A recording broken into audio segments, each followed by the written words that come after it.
back to the channel, everybody. Hill Creek Outdoors. Obviously, our sign up there on the top.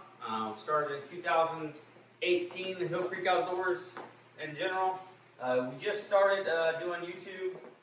Posted our first video just the other day. So get on there. Number one, like, subscribe. We're trying to get you as much content as we possibly can. We do a lot of stuff here at our 40-acre parcel here in Ohio. And if you like the things we do, once again, hit that like button and subscribe, because we really appreciate you. But for today's purposes, we are going to get you a video here on our Polaris Ranger. It's a 2022 Polaris Ranger XP1000. It is the Crew Cab Edition. And currently it has 400 miles on it, or I'm sorry, 300 miles on it, with 4 months that we've actually had it.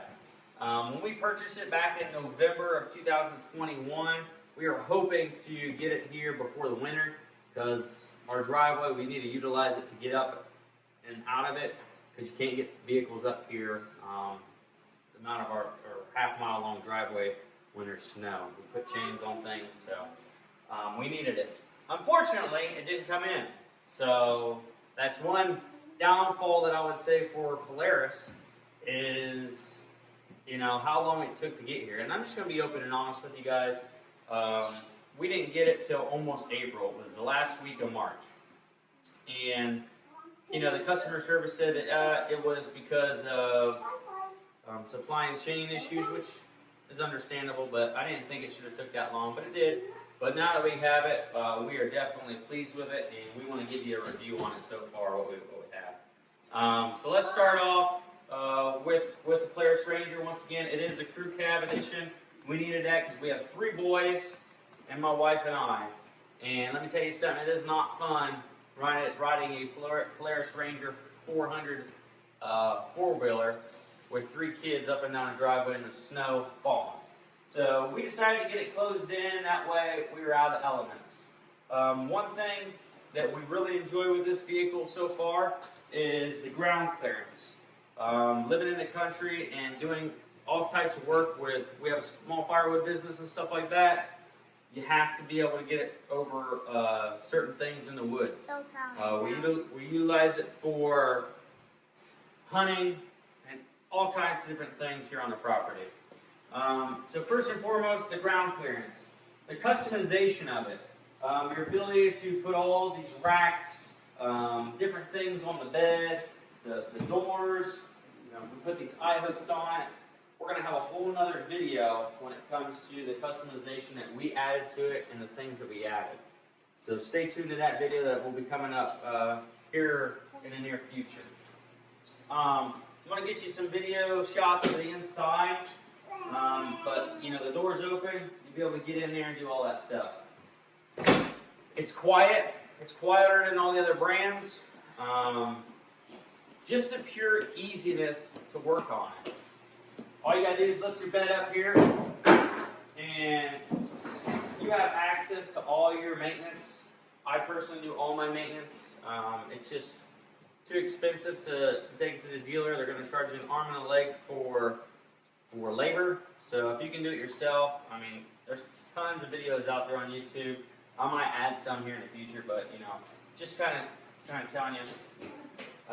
Let's get you some videos of the inside here and kind of around it. So moving inside here, it's very well thought out. I will say when we got it from the dealer, when we picked it up, there was a couple things that we had to adjust a little bit. So like some of these nuts, this handle was a little loose. So it seems like at the factory they didn't actually get everything all the way clipped down. So for example, right here the seat was not all the way in, and we had to loosen up the seat to be able to pop it in the right place. But as far as the detail on the seats, I mean, these are some really comfortable seats, leather upholstered, and it has this really nice stitching on here. We opted to go with a real hard windshield, and it has a windshield wiper just for some of the things that we use it for in the winter. we want to have a nice windshield that we can clean off. We opted to go for the heating system inside. This heating system, we used it a little bit here in the before it started getting warm. Like I said, we got it back in April, and it was still cold here in Ohio. And this heating system actually does really well. It does not have air conditioning in it, but the vent, if you turn the vent on and it's hot and you have the windows down in here, it actually moves air around quite a bit. With this heating system, it also has a defrost, so it keeps your windshield from fogging up there. But there's plenty of storage. You have storage here. This will open up. You can put storage in it, your glove box. We have a winch controller in there. We try to keep everything, in its current bag with insurance information, because we do use it quite a bit to go from properties to properties here. Got to have your tow strap, obviously gloves, because working with firewood and anything you're going to do, you have to have gloves. The ability to open this up, there is tons of storage underneath here. It has the ability to put a bucket there under the seat. It's really nice. We've utilized that to pick up kindling, stuff like that. Floor completely open here with another ability to put a bucket there on the rear. So we'll go over here to the rear side of the Ranger. Once again, the opening doors. You have access to this. This seat does pop up here. It does have nice headrests back here.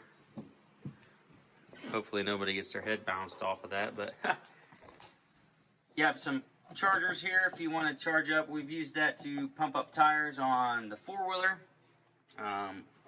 Easy access here to your battery. I will say we utilize that. We have a sprayer that we put in the back of the bed for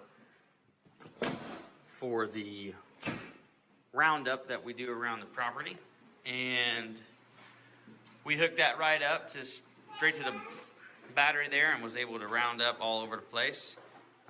We decided to get a winch on the vehicle. You never know when you're going to need a winch, and in this here, I think that just is a nice look.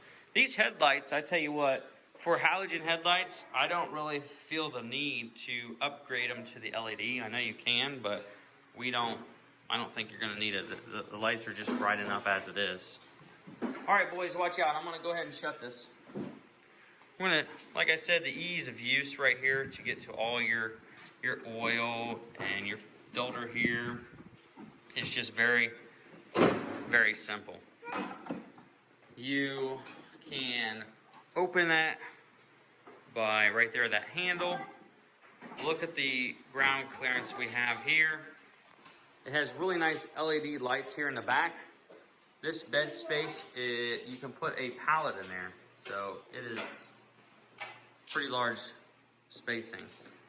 I don't know exactly what the tow rating is, but I think it's somewhere around 2,000 pounds. Don't quote me on that, but you can look up the specs if you want. But it'll tow some good weight. Coming in here, it does have an adjustable seat. My wife uses that because obviously she's shorter. I think she's 5'5", 5'4", something like that. I mean, she's not the shortest, but it does help. It's got a nice intuitive platform here with your vents. It does have your vents down here at the bottom. See if I can show you here. Your vents down here on both sides. Place you can put the controller for the winch. It does have a trickle charge to where you can hook up your trickle charger automatically. And then more 12-volt outlets. Can never have enough. We have spaces we can add auxiliary lights or different things we might want to do. Also in this side, 4 places. I will tell you, at night when you turn this on, we had to take a black Sharpie and we just kind of covered these up a little bit because they will blind you. They will blind you. Both of these sides, they're way too bright. This does have the ability to dim, but that does not. We do have 43.6 hours on the vehicle, and like I said, 298.1 miles. I rounded up to 300 miles, but you can change this to be red or blue. The blue, in our opinion, looks a lot nicer. So up here on the top, it does have a place that you can undo the hood. Be able to do the windshield washer fluid there to keep your windshield done with that windshield wiper. It also has the ability to put your coolant in there to keep your things topped off. All you do is pop this up here, both sides. I'll just kind of give you a little quick rundown, right? And that lifts up. You can take that off.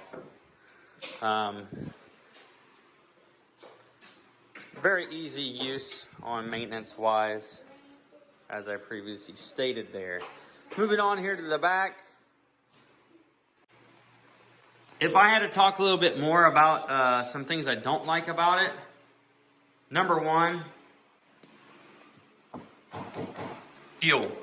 It does have about a 7-gallon fuel tank capacity, but personally, that's enough. But the rate in which this thing consumes the fuel is way too much. We put fuel in it way more than we need to because it's a gas guzzler. I know, you know, you can't expect these things to get like really great miles per gallon, I guess you could say, but I sure do wish it would get a lot better than what it does. It drinks it with these fuel prices. Next thing is this transmission in this. It's a clutch. Obviously, it goes into gear pretty easily. I wish this was opposite, like a car. Right now, you have to push it all the way up for high, down for park. Why couldn't Polaris have switched that? I don't know. Just a preference. It would be nice if it was completely opposite, right? Park at the top, reverse, neutral, high, and then low. That would be more intuitive because then you could actually have an armrest when you're driving instead of the thing being way up here and you can't really reach it. That's my 2 cents on that. I don't like that, and it goes into gear pretty easy. But when you take off, we always keep it in the work mode. It has 3 modes: work mode, standard mode, and performance mode. We always keep it in the work mode because the other ones are too peppy. Like, you touch that gas and you're gone, and it'll jerk you to death. I don't like that every time you take off, no matter which mode it's in, work mode's a lot better. You can kind of control it a little bit, but it's still, even in work mode, you touch that pedal and it's so jerky. It's jerked us back and forth, and it's really loud. It's kind of like a clanky noise. But yeah, overall, I think we really enjoy it because it definitely provides the ability to do what we need here at the property. I hope you guys have liked this video. Once again, click like and subscribe, and we're going to get you some more video here in the future to help you out. So wrapping this up, once again, 2022 Polaris Ranger XP1000. Hope you enjoyed the video.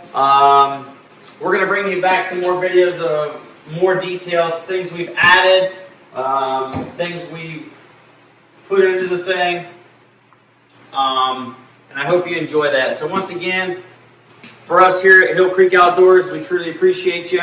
Keep coming back to the channel, hitting that likes button and subscribe, and we'll catch you on the next one. We're out.